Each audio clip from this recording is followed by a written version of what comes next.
सभी दोस्तों को, साथियों को, दर्शकों को मेरा नमस्कार।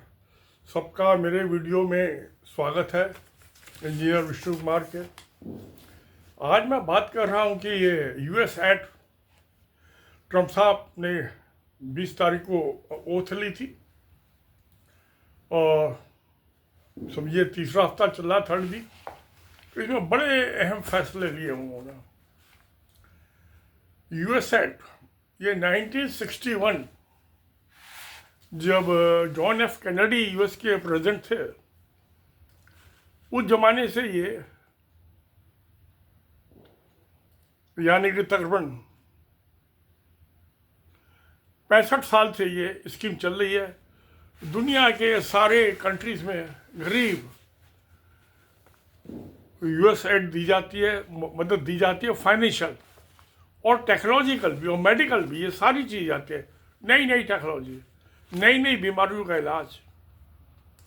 जब 1961 में चालू हुई थी तो उस टाइम HIV नहीं था, एड्स की बीमारी नहीं थी, जो सेक्सुअल डिसओरिएंटेशन से होती है बीमारी। तो अब मैं उसको देखता हूँ कि ये 2001 में और 2001 से लगा के और 2024 यानी पिछले 24 साल में टोटल जो यूएस एड की है इंडिया को, भारत को 2.9 बिलियन 1 बिलियन में हो गए 1000 मिलियन, 1 मिलियन हो गए 10,000। बहुत बड़ी, मगर उसको आप डिवाइड कीजिए 24 साल में, 24 से आप तो पद दिया, आपको क्या दिखाई देगा? कुछ ज़्यादा ऐड नहीं थी। और वो जो ऐड थी, जो मदद थी, वो बेसिकली यहाँ सारी दुनिया में जो ये एड्स की बीमारी हो जाती है सेक्सुअल, आदमी कोई औरतें जो है आदमियों से है होती है, बड़ी भयानक होती है, मौत भी हो जाती है इसमें।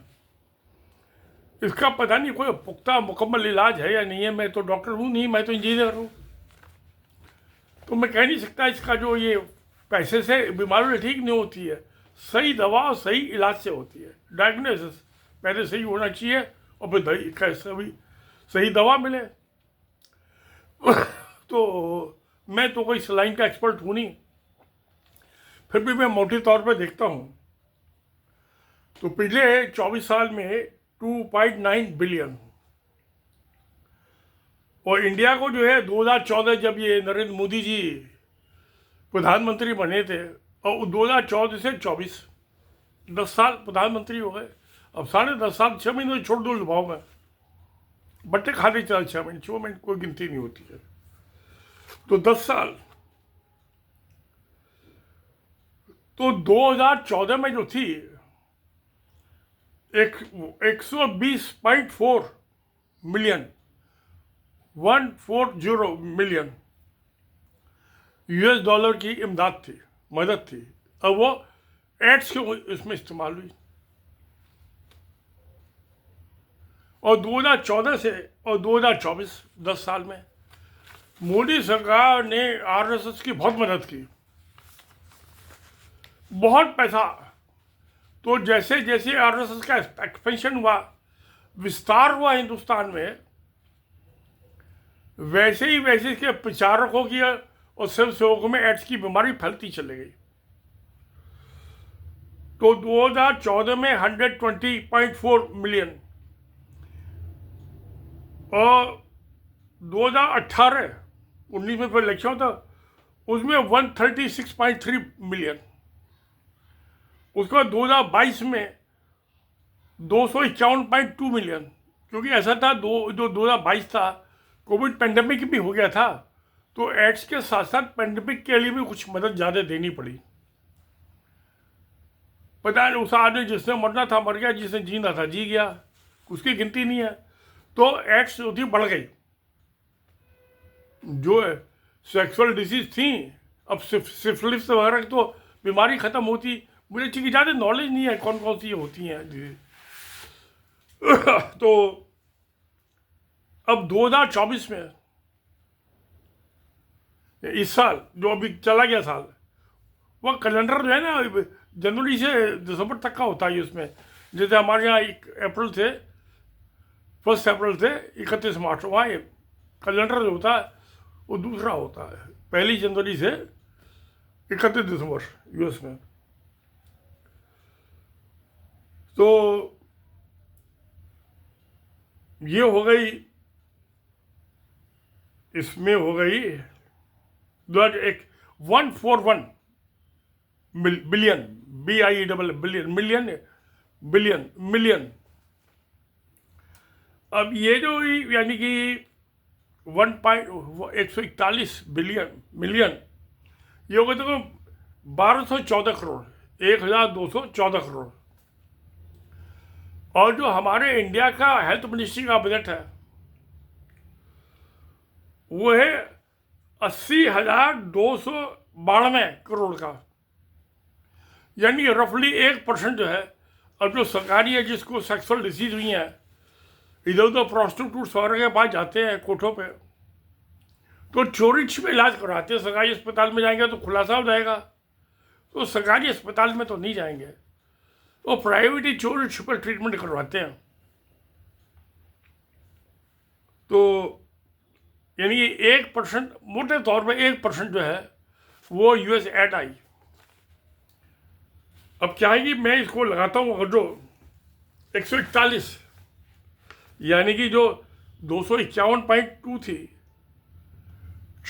इसमें 22 में, उसमें कोरोना का भी लगा लीजिए तो रफली 120.4 जब मोदी जी प्राइम मिनिस्टर बने, इन्होंने आरएसएस को पैसा बनवाया, आरएसएस का प्रसार हुआ, और अभी 141 10 साल में, तो मोटे तौर पर लगा दिए कि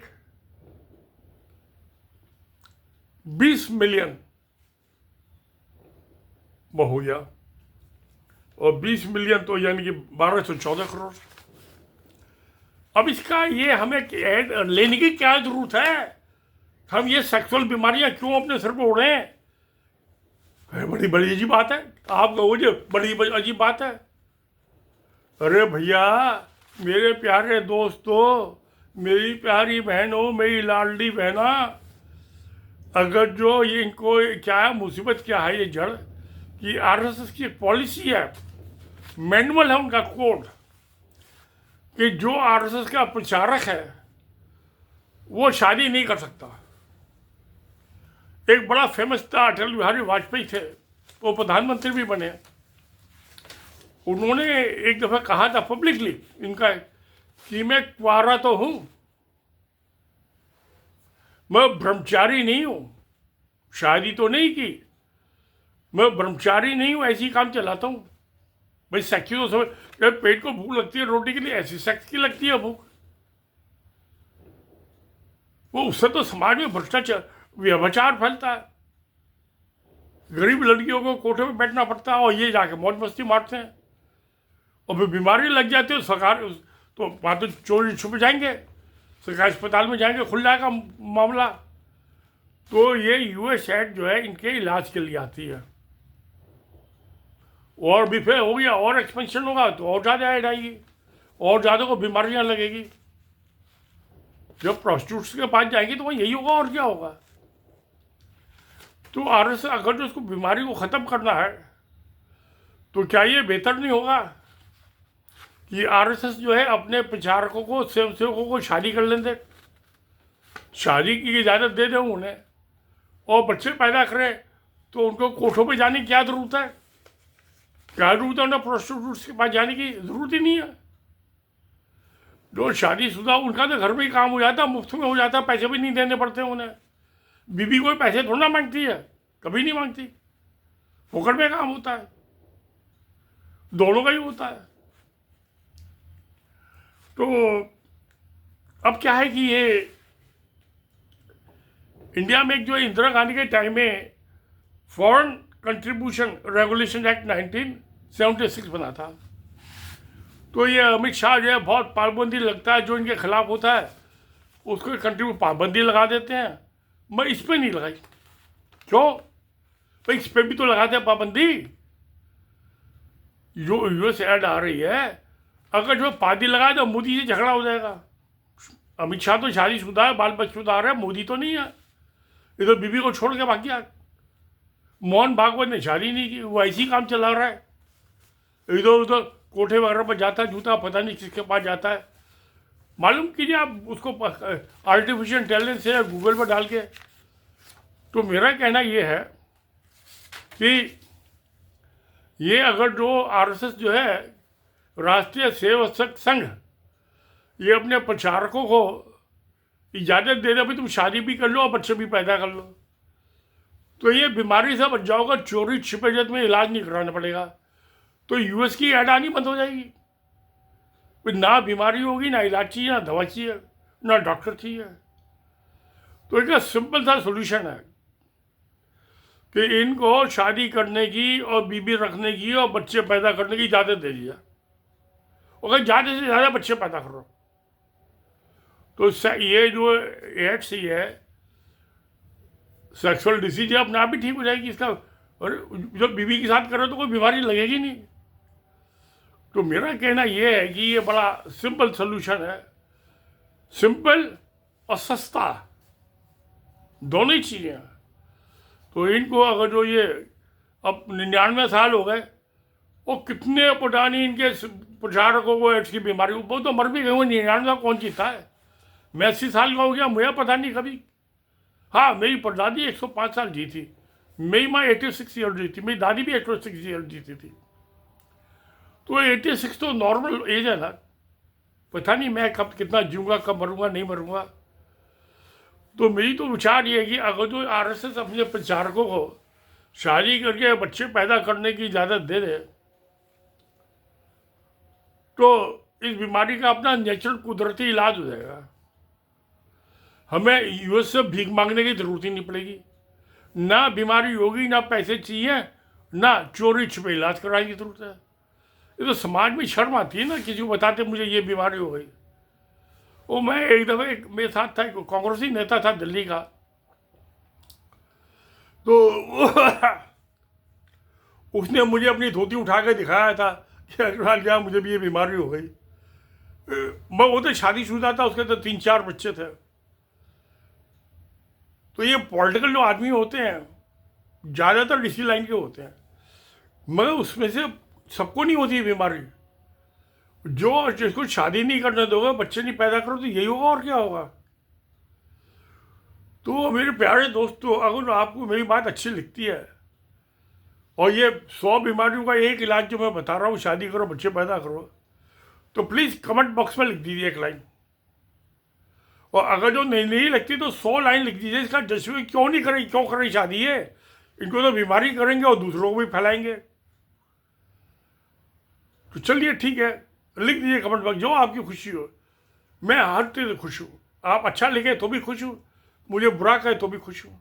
खुशी, इस जीवन का उद्देश्य खुश रहना है, तो और क्या है। तो सत्य में जयते। नमस्कार, धन्यवाद।